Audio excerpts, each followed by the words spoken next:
Hello. What's going on, man? How are you? Doing well. How are you? I'm good. Who do I have the pleasure of talking to today? I am Zack Steffen. Zack Steffen. Maybe I should know who you are, but No. So I'm a goalkeeper. I play soccer, play football. Oh, amazing. Which team do you play for? I play for Manchester City. You play for Manchester City. Yeah. Wow. I saw your gloves. Up here. Yeah. That's amazing. Wow, you must be very happy after Tuesday's result. Yeah, man. Big win. Making history. It's awesome.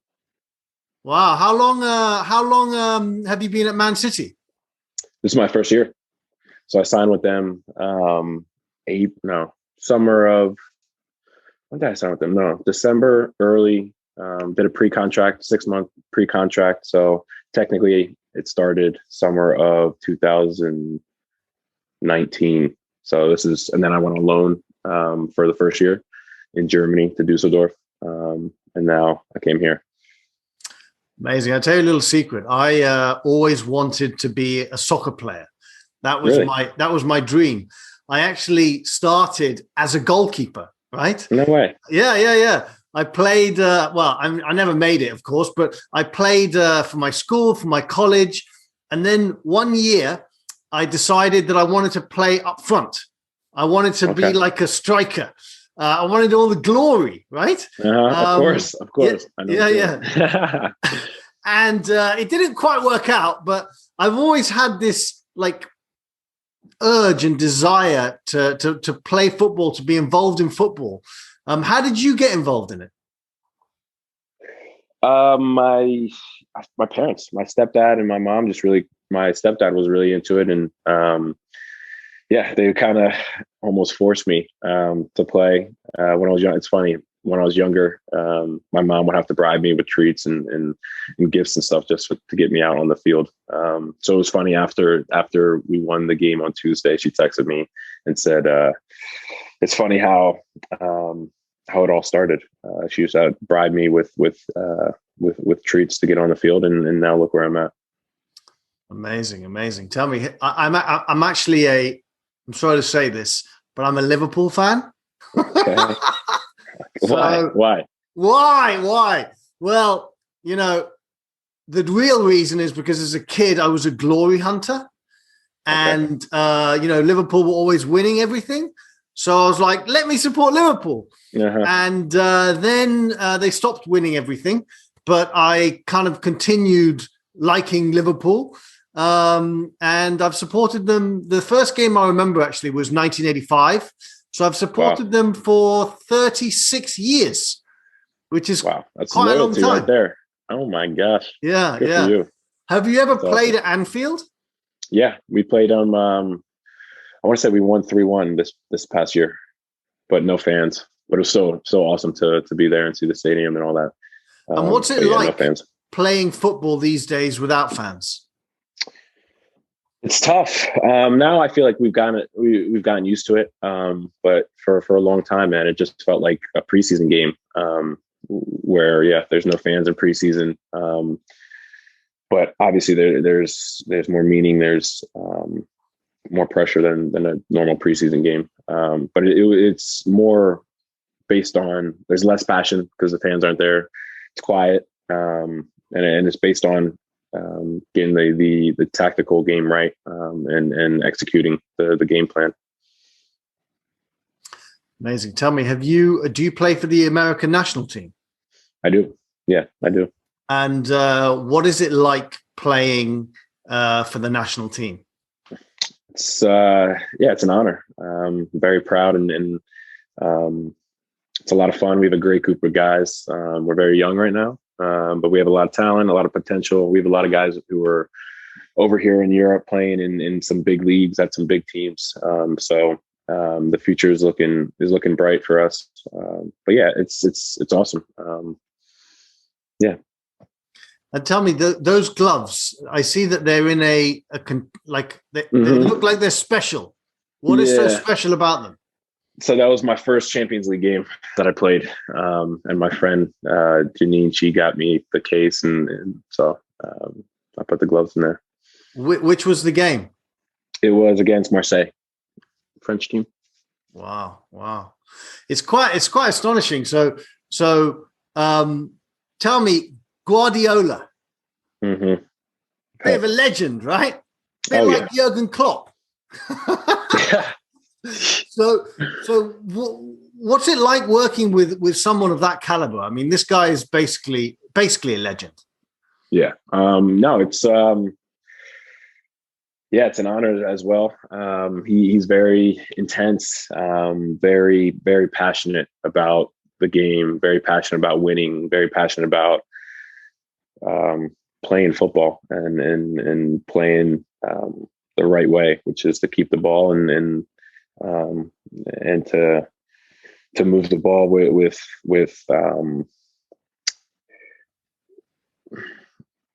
like for the right way, move the ball to score goals, not just kick the ball and run and all that stuff. So it's really been awesome to be under him and learn from him this year. I feel like I've definitely grown my game and have learned about the sport this year more than I have in the last 15, 20 years.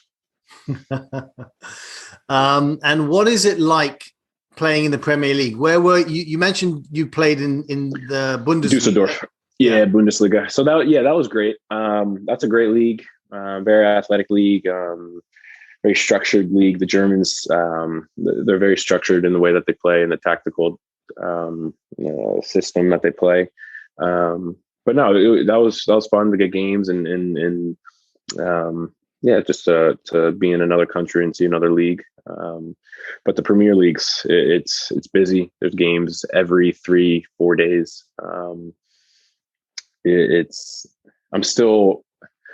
tough because I have all these discussions with people and they ask me all these questions, but I feel like I haven't gotten the full experience because of COVID and all that. So I'm definitely enjoying this year. I'm at a really good place mentally and physically. So I'm really looking forward to next year to things coming back to normal. Yes, and maybe next year Liverpool will win the Premier League. Maybe, who knows? Anything's possible. Anything is possible. Which part of the States are you from? Philadelphia, the suburbs. Okay, all right. And it's interesting because American soccer, American football, has really taken off. I mean, as you mentioned, there are a lot of really good young American players. Mm-hmm. And what do you think about your chances in the next 2 World Cups? Yeah. I mean, our goal is to change the way that the world views American soccer. So obviously our first step is to qualify for the next World Cup in Qatar. And then, our goal is to go there and win it. I mean, because if that's not your mentality, then why are you doing it? That's what we believe in. We know it's obviously going to be a long road and a very, very difficult road, but we're excited for it. And like I said, we're very young, and so there's a lot of energy and there's a lot of passion, and I think that's really important for this group. Yeah.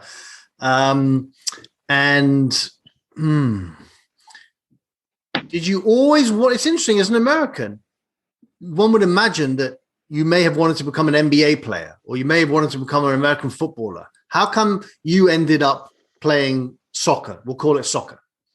I was just best at it. I did grow up playing baseball and basketball on teams, and then I would play American football with friends or in the backyard or with my family. And so I was very athletic growing up. But soccer, I just kept going with it. It kept taking me cool places, and meeting cool people. And it opened up doors that normally wouldn't have been open for me. So I just continue to work hard and stay focused and try to enjoy it along the way. And it's brought me to Manchester and to Manchester City. So I can't really complain. No, absolutely not. And tell me, what would you say was your best moment so far in your career? And what would you say was your worst moment? My best moment, I mean, winning the Carabao Cup a couple of weeks ago with City. That was pretty awesome. And I was at Wembley in front of 8,000 fans, so it was nice to have fans back. And then my worst moment, I mean, as a goalkeeper, it's tough because you make a mistake, it's usually a goal. And then, yeah, it's tough.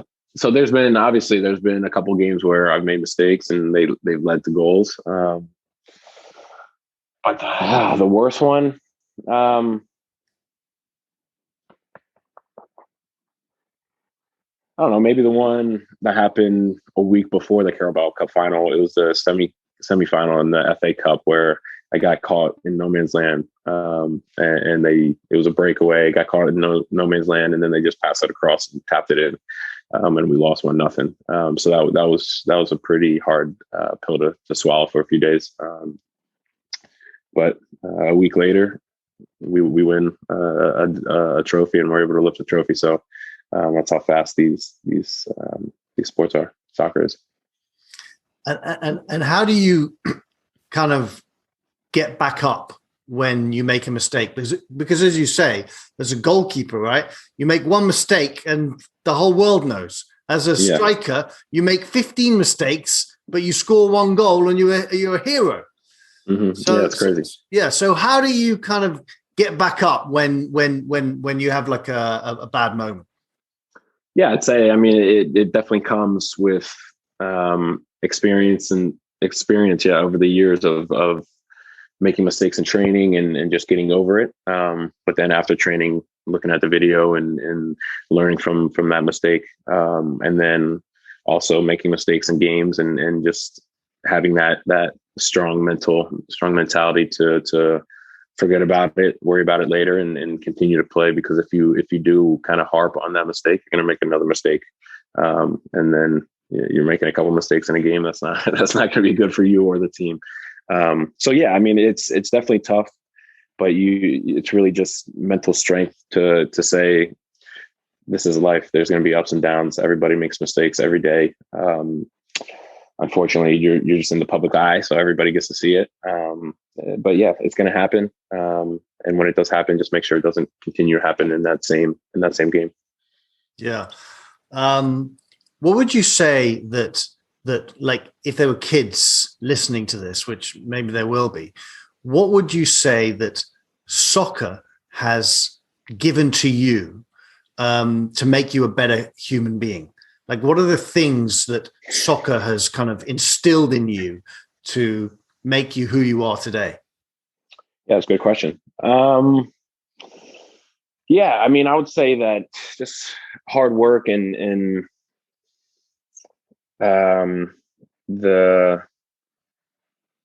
I mean, you meet a lot of different people. You're thrown on a team with people with all different backgrounds, all different minorities, and they're all in different situations. So you learn to have an open mind. You learn to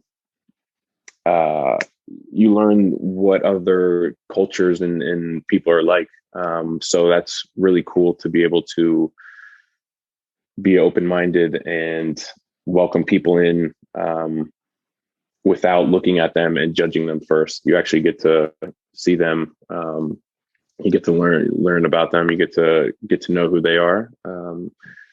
Because I feel like in this world, there's a lot of people who judge a book before, they read it.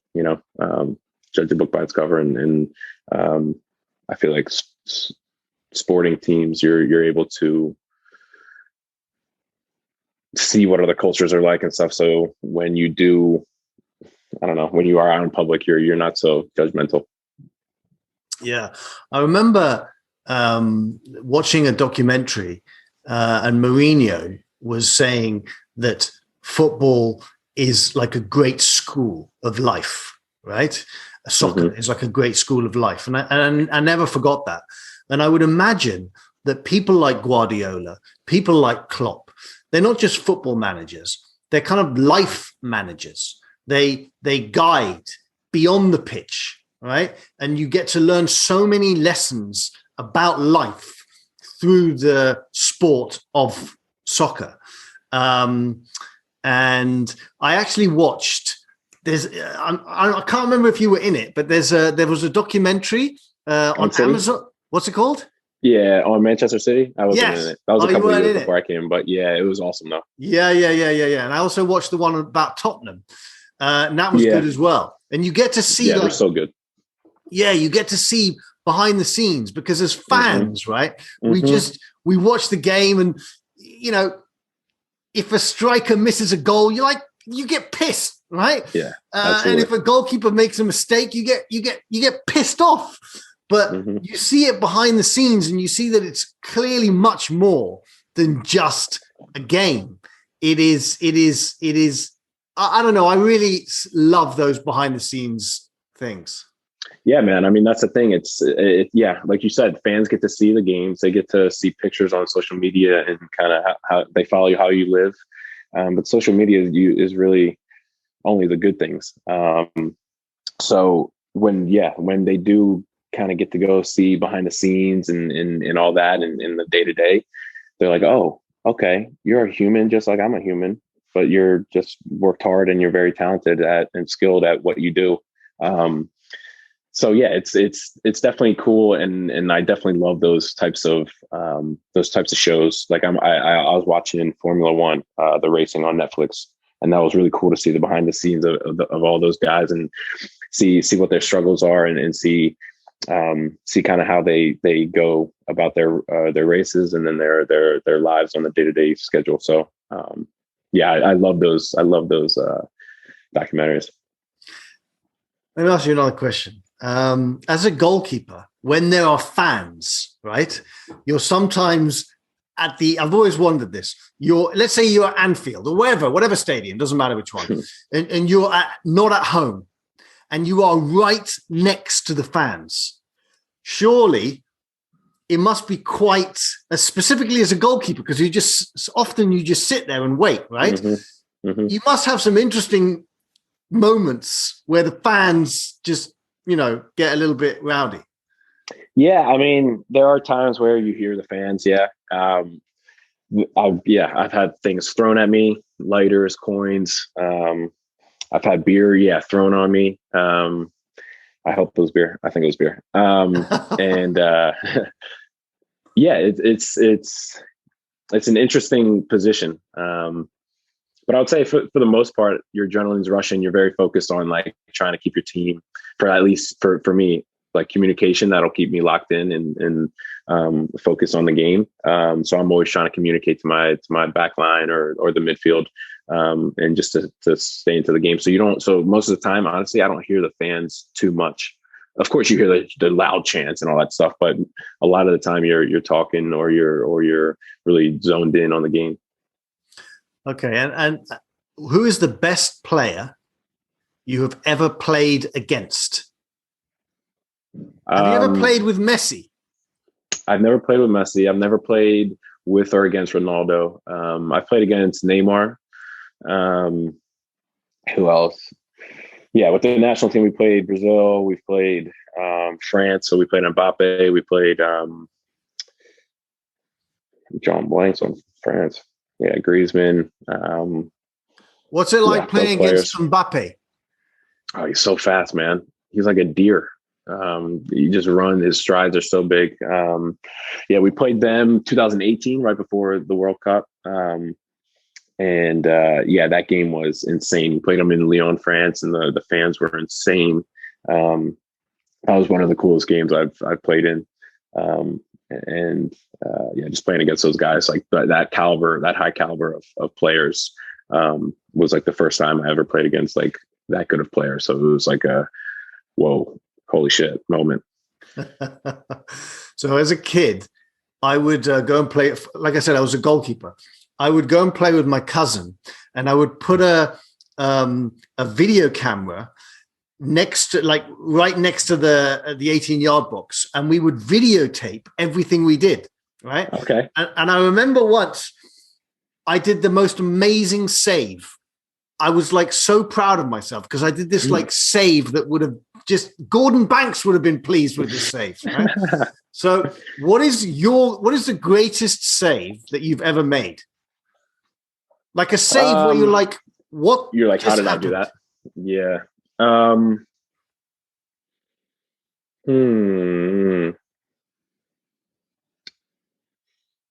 Maybe I don't know. Maybe my double save in the France game. It was a free kick, and the ball it was moving so much. I mean, it's a shot you should say, but it was moving. And he hit it well, and I parried it, but it was like so last second. I was just trying to like obviously keep it on the goal. But I was trying to time it well to just like get it out, and I got it out a little bit, and then I'm on the ground and I look up, and it might have been Mbappe running at the ball.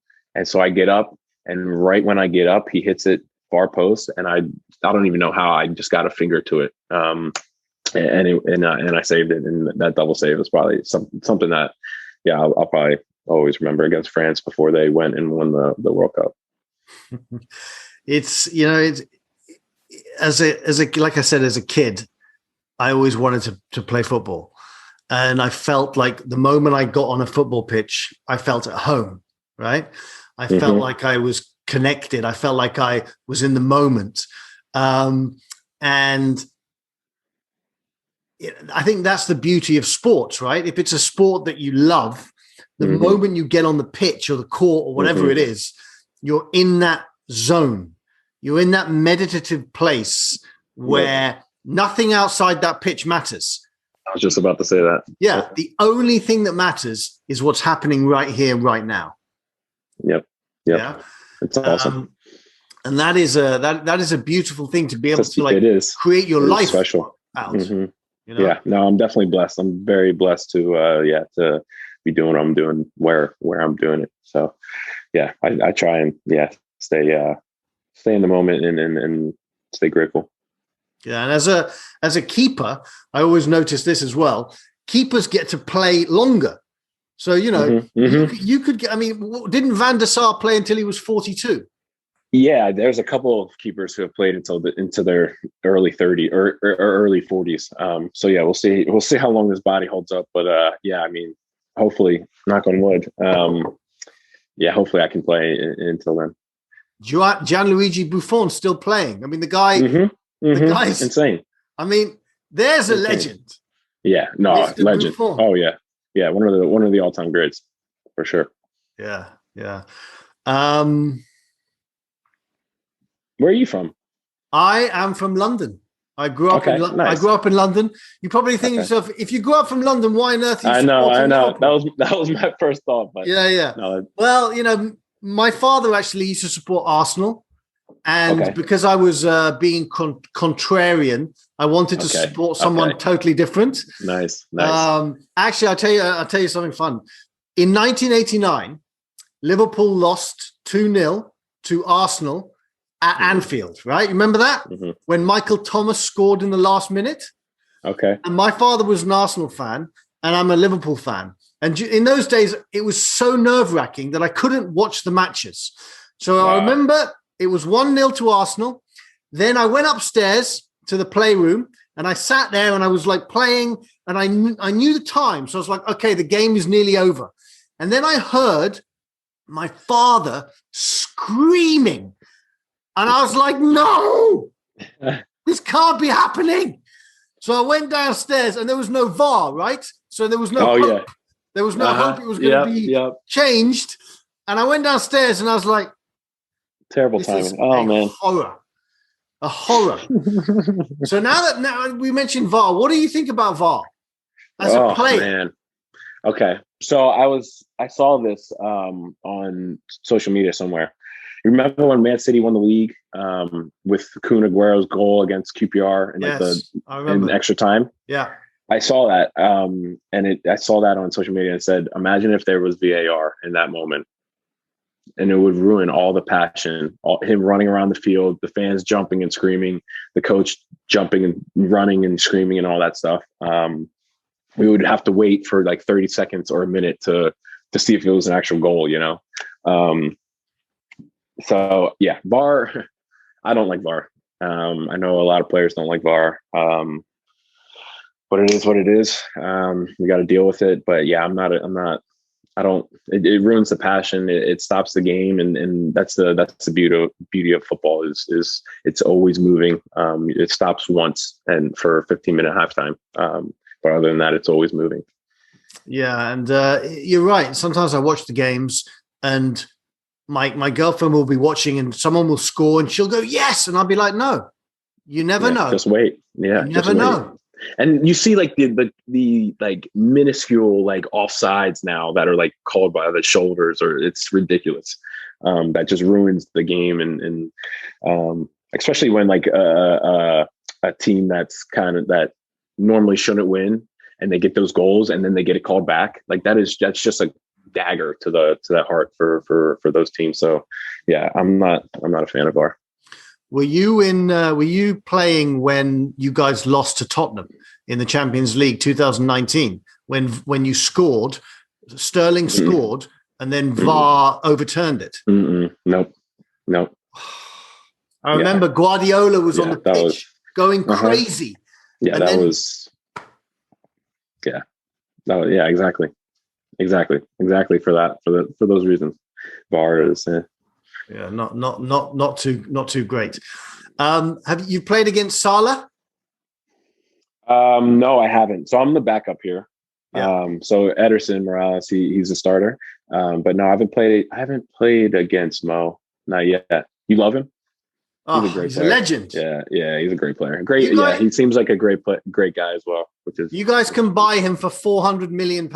You want him? You can have him. Give us 400 million. That's a generous offer. Do you know, one of the things I miss about playing sports, specifically soccer in England, football, is the banter, right? Oh yeah. Yeah. Yeah. There's banter between fans. There's clearly banter between players. Mm-hmm. There's this like, it's not really, it's like, I don't know if it's an English thing, but an English soccer thing or a soccer thing. But, like we don't know each other, but just this little bit of banter, right? Like you can have it for £400 million, right? Yeah, it's like, you get it. Do you know what I mean? Mm-hmm. Like there must be so much, that must be a really good part about training, about playing, about being a pro. Absolutely. No, that's definitely fun at training. The banter in the locker room, on the field. When anybody does something silly or whatever, it's awesome. It's I would say it's a soccer thing, but it's definitely a lot bigger here in England than it is in the States. It's definitely over there in the States, and it depends on who you're dealing with. But I feel like everybody here has it, and it's so funny. I know Scott Carson, one of our goalkeepers here. He's one of the best at it. He's a little bit older, so he's experienced, but he's one of the funniest dudes, and it's so fun. He used to play for the greatest team in the world. Who would that be? Liverpool.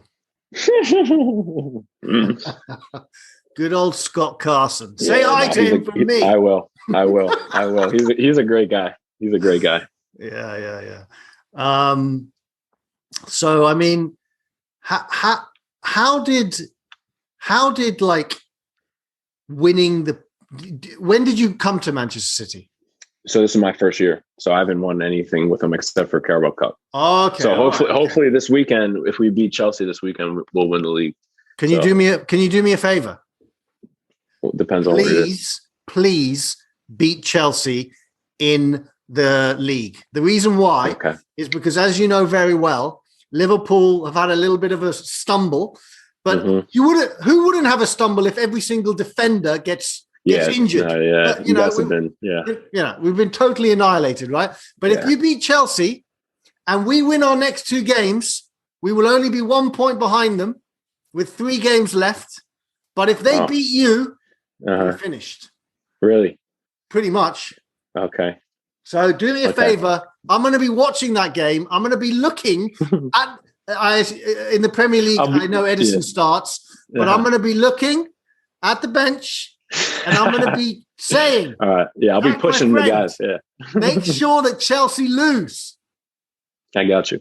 I'll have a word with the boys tomorrow. Please do. Mr. Aguero, right? Kun Aguero, what a legend. I mean, how does it as a player, how does it feel to be playing with someone of that stature? Yeah, man. I mean, when I first got, because I'm a kid from Downingtown, Pennsylvania, little town in PA. So yeah, when I first got into the locker room and into the trainings here, I mean, it was so surreal. It was like a pinch me moment for like a month, a month or two. So yeah, playing with these guys now it's normal. Now I'm like, okay, yeah, now I got the hang of things and all that stuff. But no, these guys are the best of the best at what we do. So to be around them and every day and see kind of what they're like on and off the field, it's been amazing. Kuhn, he's such a silly guy, goofball. Just always smiling. That South American kind of attitude, always smiling, and his banter is really funny. He's really funny. And then obviously he's an amazing footballer. So something like 265 goals or something for City? Absurd amount. An absurd amount. Have you ever scored a goal in a professional match? Nope. I've had an assist, I think, but no goal. You know what? I'm going to give you a little secret. Are you ready? Yeah. Okay. All right. So I once, like I told you, I used to be a goalkeeper. So I once read in a book that I want to know if this is true, the way you save a penalty, right, as a goalkeeper, the foot that isn't kicking the ball, the standing foot, wherever that is, if it goes left, if the standing foot is left, the guy's going to shoot left. If the standing foot is right, the guy's going to shoot right. Is that true? When he plants the foot? Yeah, on so the ball? He kicks the ball and the planted foot, if it's right, it's right. If it's left, the ball goes left. I could see that. I mean, I've always been taught with like looking at the hips, kind of looking at the arms when they're going to kick it. I haven't really heard that before. Okay, but I need to start looking. I'm gonna start looking for that. Seriously, do it, because I watch it, and whenever it really works. If the guy is right, the ball goes right. Okay. But do me a favor. When you next play Liverpool and Mo Salah's on the pitch and he's about to take a penalty, do not use my trick. Okay. Okay. Yeah. Deal. Oh my God, it's so fun. Great. I've been living in America now for quite some time. Where do you live? I live in California. Okay. In Venice Beach. And tough life you got. Yeah, exactly. And one of the things that I truly miss is the capacity to connect with someone about football that you don't know, but immediately you have that connection with football. It's done, right? Yeah, it's not really like that in the States. No. Yeah.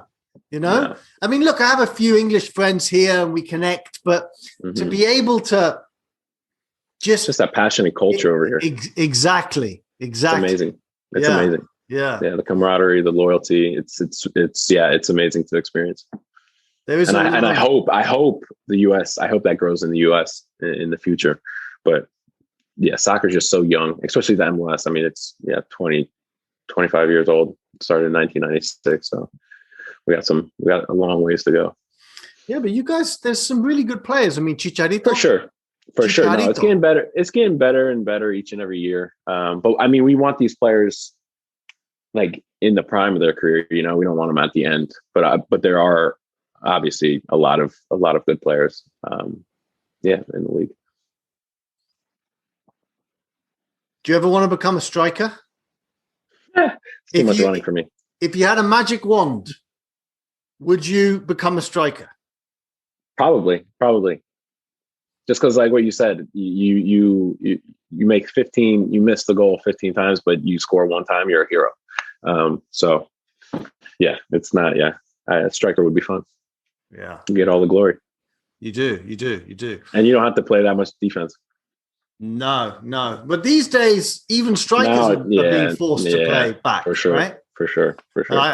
So, what is something that you want to achieve in your career? Like, what did you dream about as a kid? Did you ever read the comic book Roy of the Rovers? No, I was never really a comic book kid. Honestly. Okay, did you ever hear of the comic book Hot Shot Hamish? No. Okay, Google Hot Shot Hamish when we're finished. Okay. Right? Okay. These are the kind of things that I grew up with. Like Roy of the Rovers was like Pele. Hot Shot Hamish. Okay. Yeah, Hot Shot Hamish was like this guy that had the hardest kick in the world. Okay. And I always kind of watched these things and wanted to be this great player. But what is your like? What would be success for you when your career is over?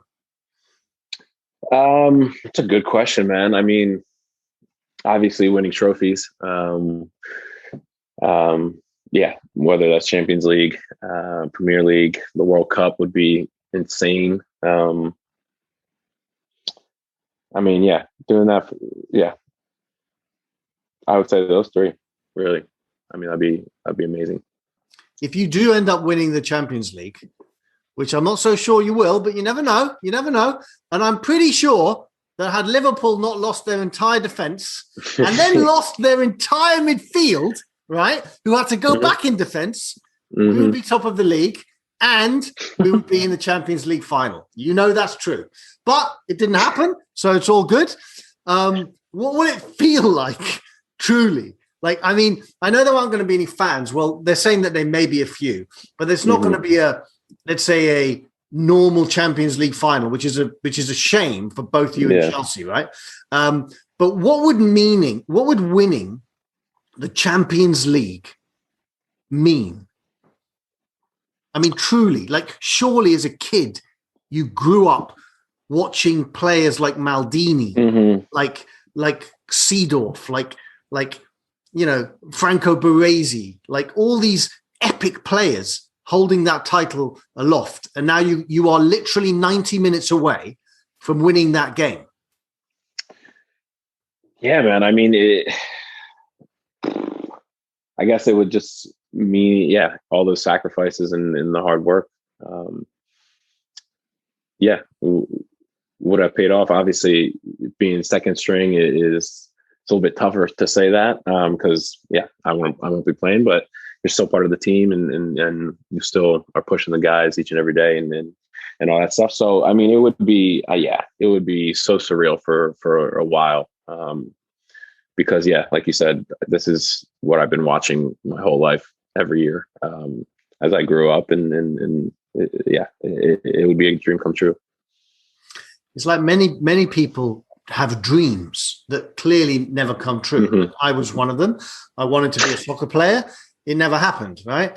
In my head, it happened, but not anywhere else. And you have actually got to live this dream. And that is quite a profound thing because 99.9% of people will never be in the place you're in. And yes, you did a lot of hard work. You're skilled. I get it. But that's like a once in a lifetime thing that you're living. Yeah, it's insane. It's crazy. It's I keep asking myself like, why me? But I'm just gonna keep riding with it. Keep on going. If you had maybe I shouldn't ask you this, but I'm going to ask you anyway.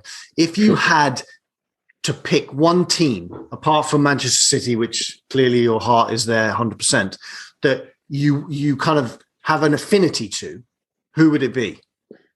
Like when you grew up, who was your team? Growing up, actually, but I was kind of like you. I was kind of bandwagoning when I grew up, and like this was when I like Chelsea when they won the league with Jose Mourinho and Lampard and Drogba and Peter Cech. I love watching those players. So for a couple of years, I was a Chelsea fan, but then that kind of outgrew after kind of that team unfolded. And honestly, man, I mean, Barcelona, I would say in their prime with Messi and when Pep was there. I mean, that was just to watch them and those Clásicos against Real Madrid. That was like a privilege to watch those games. The football that they played was amazing, so beautiful. Do you remember how good Ronaldinho was? Yeah, I mean, and he was just having fun and smiling and like no pressure. You didn't feel him. He just did it for fun and because he loved the game. And obviously, that's why we all do it. But didn't look like he got nervous or anything, and then he just went out there and did his thing. Yeah, it was. Yeah, I wish that's like a player we wish he could just play forever and never retire. Yeah, I don't know if you remember his overhead kick against Valencia. Do you remember that? Yeah, I remember that. I mean, that was like, what just happened?